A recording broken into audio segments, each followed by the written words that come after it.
единомышленники, сотрудники.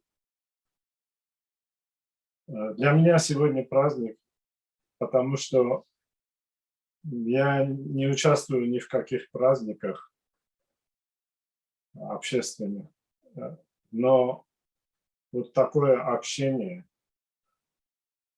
мероприятие для меня настоящий праздник. Спасибо всем организаторам этого часа, этого дня и Татьяне Николаевне Микушиной. Благодарю всех и поздравляю всех с этим праздником. Я хочу прочитать только заглавие.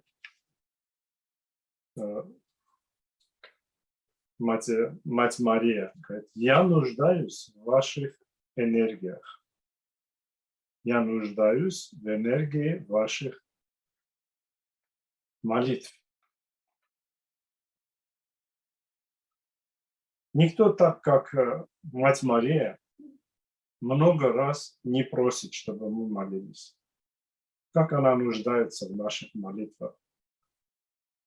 И если мы будем молиться каждый день, мысленно, даже превращать свою жизнь в молитву,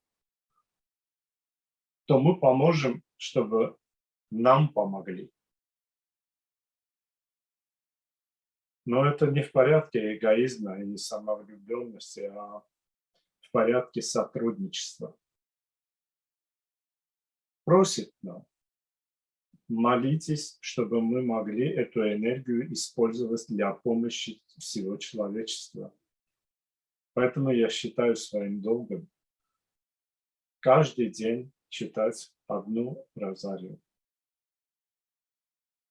Конечно, не оставляя диктовки тоже. Несмотря на то, что Господь Шива сказал, что вам не нужно уже читать, вам нужно действовать на физическом плане.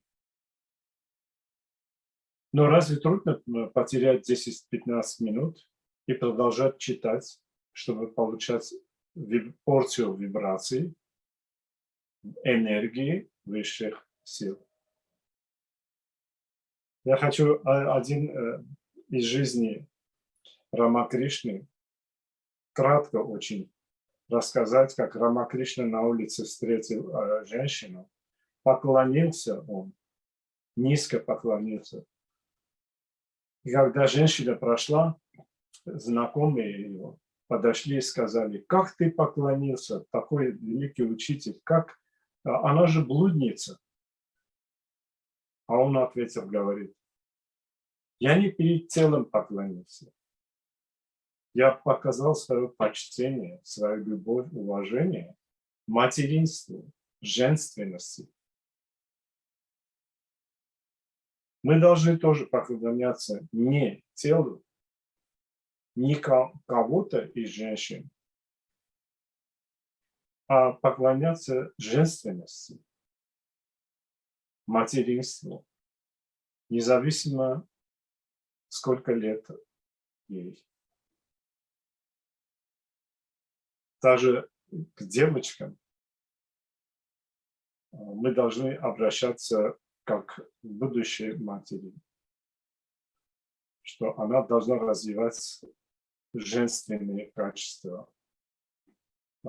Одним словом, мы должны поклоняться женственности и материнству.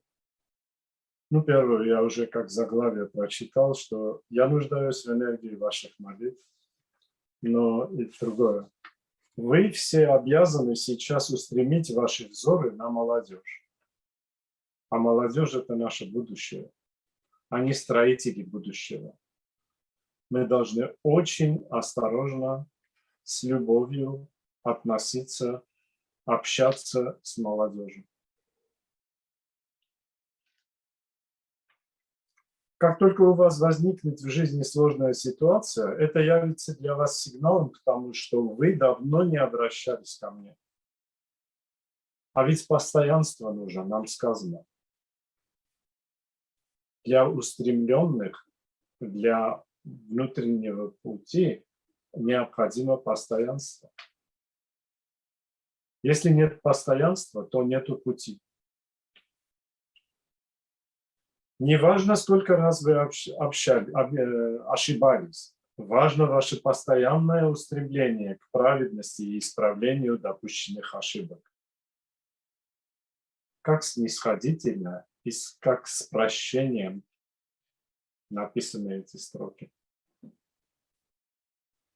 Иногда человек совершает даже слишком плохой поступок в глазах общества, однако в глазах Бога этот поступок не является грехом, потому что человек используется Богом в качестве орудия для того, чтобы кто-то мог искупить свою карму. Неисповедимые пути Божии. Мы много чего не понимаем. Поэтому нужно быть скромным и работать над собой внутренне. Спасибо, если с терпением выслушали меня. Всего вам наилучшего. И желаю вам постоянства, сотрудничества, целеустремленности, дисциплины, преданности. Всего наилучшего вам.